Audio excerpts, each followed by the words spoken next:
Welcome to Edu9 career guidance. Engineering కళాశాలలు deemed వర్సిటీలు.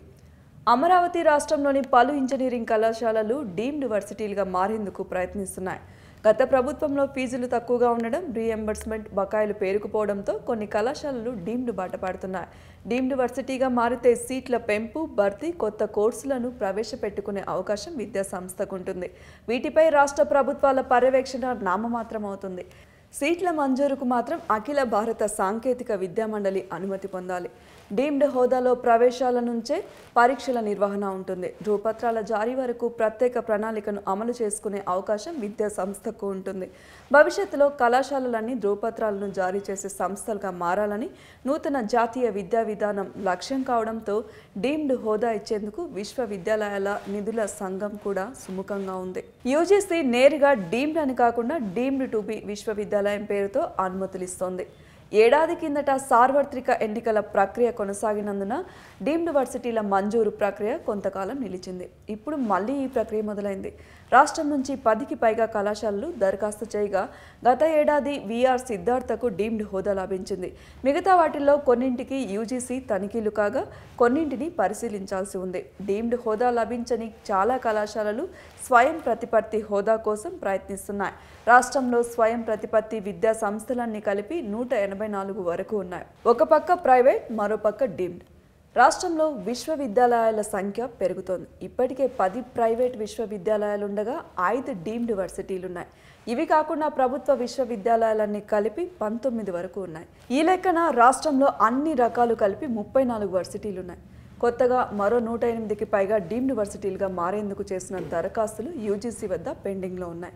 వీటిలో కొన్నింటికి యూజీసీ తనిఖీలు, పరిశీలనలు పూర్తయ్యాయి. వచ్చే విద్యా సంవత్సరానికి సంబంధించి అనుమతులు వచ్చే అవకాశం కూడా ఉంది.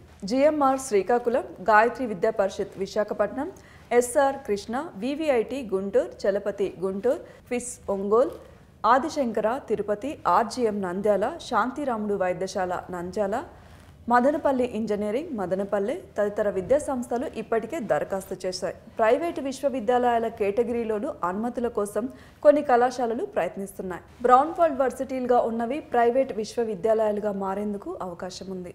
ఇంజనీరింగ్ కళాశాలలు డీమ్డ్ వర్సిటీలుగా మారేందుకు ప్రయత్నించడానికి ఫీజుల బకాయిలే ప్రధాన కారణంగా నిలుస్తున్నాయి. కళాశాలలుగా ఉంటే ఫీజులను ఉన్నత విద్యా నియంత్రణ పర్యవేక్షణ కమిషన్ ఖరారు చేస్తుంది. గత ప్రభుత్వంలో గరిష్టంగా ఫీజును 70,000గా నిర్ణయించింది. తమ ఫీజులను పెంచాలని పేర్కొన్న కళాశాలల విన్నపాలను అప్పట్లో ప్రక్కన పెట్టారు. చివరకు కోర్టు ఆదేశాలతో 10% పెంచారు. డీమ్డ్గా మారితే ప్రభుత్వ నియంత్రణ తగ్గడంతో పాటు ఫీజుల నిర్ణయం, రీఎంబర్స్మెంట్ విధానం వీటికి వర్తించవు. వారే ఫీజులను నిర్ణయించుకొని వసూలు చేసుకోవచ్చు. డీమ్డ్ విశ్వవిద్యాలయాలు ప్రవేశాలకు ప్రత్యేకంగా పరీక్షలు కూడా నిర్వహించుకుంటాయి.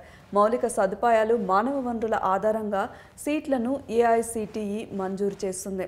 ఫీజుల నిర్ణయంపై ప్రభుత్వానికి ఎలాంటి నియంత్రణ ఉండదు. విద్యా సంవత్సరాన్ని ప్రత్యేకంగా పాటిస్తున్నాయి.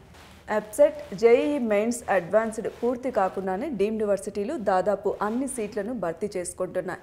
ప్రైవేట్ వర్సిటీలకు వచ్చేసరికి 35% సీట్లను ఈ ఎబ్సెట్లో అర్హులకు కేటాయించాల్సి ఉంటుంది. ఈ సీట్లను మాత్రం ఫీజులను ఉన్నత విద్యా నియంత్రణ పర్యవేక్షణ కమిషన్ నిర్ణయిస్తుంది.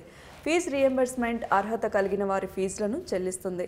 మిగిలిన కోర్సులు, సీట్ల భర్తీని ఆయా వర్సిటీలు నిబంధనల ప్రకారం చేసుకుంటాయి. మరిన్ని అప్డేట్స్ కోసం సబ్స్క్రైబ్ చేసుకోండి ఎడ్యు9 కెరీర్ గైడెన్స్.